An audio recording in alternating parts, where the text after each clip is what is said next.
In the second part of this presentation, Daisy and I will talk about our work on leptospirose at the Pan American Health Organization in the Department of Health Emergency.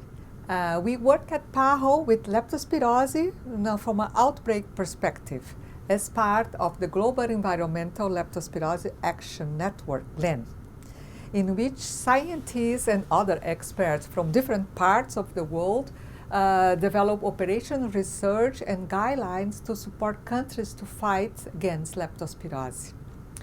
We also work in a framework of the importance of natural disaster for the region and doing risk analysis for evidence-based decision making. Leptospirose is a worldwide zoonotic disease. The most common route of exposure is indirect contact of water and soil contaminated for urine of infected animals. This disease is a perfect example of One Health that considers the importance of animal-human ecosystem interface. Around 1 million cases of leptospirose per year are estimated to occur worldwide, according to a recent study, and approximately 60,000 deaths are expected annually. If you analyze the health map, that is outbreak monitoring and real-time surveillance emergency public health threats, from 2010 to 2013, around 500 alerts of leptospirose are reported. More than half occurred in the American region. We use 3 indicators as criteria to select the priority countries for technical cooperation in the region: the number of cases, the cumulative incidence rates, and the number of alerts. Approximately 10,000 cases are reported every year in the region, with an incidence rate of 2 cases by 100,000 population. We would like to address leptospirosis with all its components. We have an animal reservoir, we have ecosystems, and we have humans. And in order to do a good risk assessment and to provide our member states with the technical expertise, we have to cover all these aspects. And again, the animal reservoir, the ecosystems, and the human populations at risk of this disease. Leptospirosis is the first emerging disease after floods and hurricanes in Central America and in the Caribbean. The cost in terms of life and the cost in terms of morbidity could be very important and could impact strongly on the health services of the affected country. We have lived during the last 20, 30 years many outbreaks of leptospirosis, and the cost in terms of life was very important. We are talking about huge outbreaks in Central America, specifically in Nicaragua during the 90s. We are talking about big outbreaks in the Caribbean basin, including in Guyana during the 2000s. And we know now that we must better characterize these risks. We know to do better what would be the triggers for outbreaks in these countries, and we need to do what would be the best procedures to save lives during outbreaks, including the clinical case management. For all of this, we gather expertise from our home internal technical experts, but also gathering expertise from our collaborating centers. And we have many collaborating centers in this region working on leptospirosis, in Fiocruz, Rio de Janeiro, in the CDC, Atlanta, in the United States, and others. And to have this comprehensive approach, we use networks. And dealing with leptospirosis, we use the GLEN network, which is a global network on leptospirosis, which helps us to source the expertise in this region, the region of the Americas, or in other regions of the world.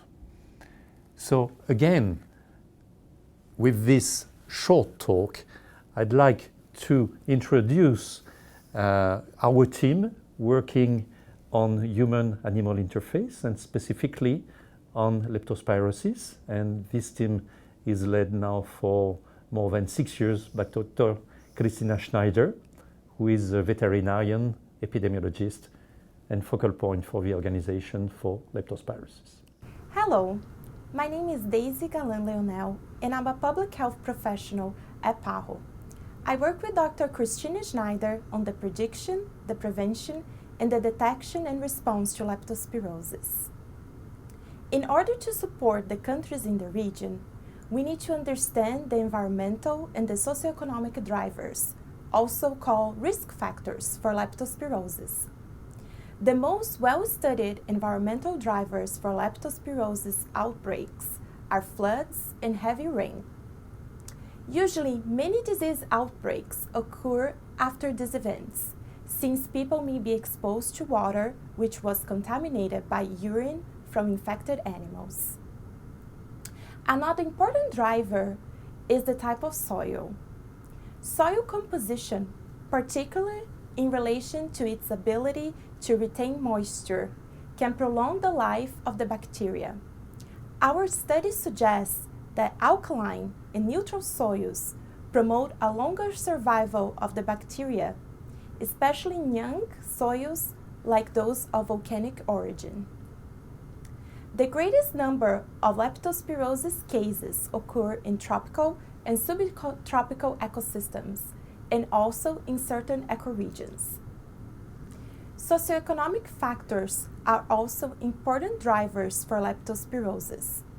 Leptospirosis usually occurs among resource-poor populations in both rural and urban settings, associated with inadequate sanitation, low educational level, and with greater unsatisfied basic needs.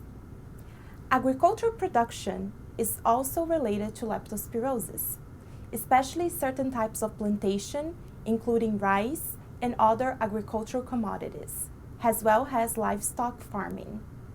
So, you might be asking yourself, what PAHO does regarding leptospirosis?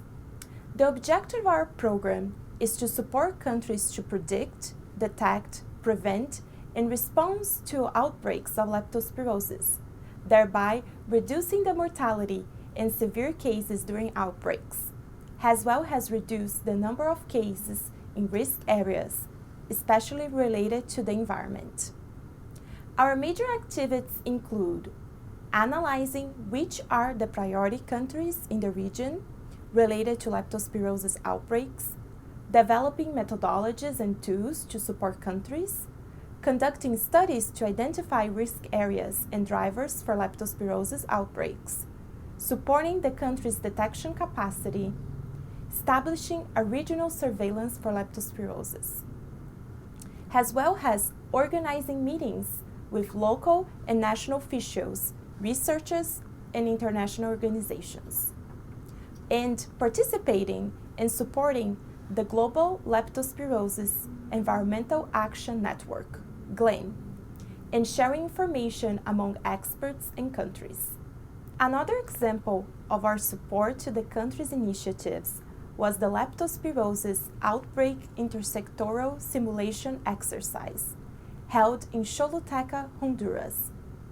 Based on the One Health approach, professionals from local, state, country, and international levels from health and agriculture sectors, approximately 50 participants participated in the simulation exercise in 2013.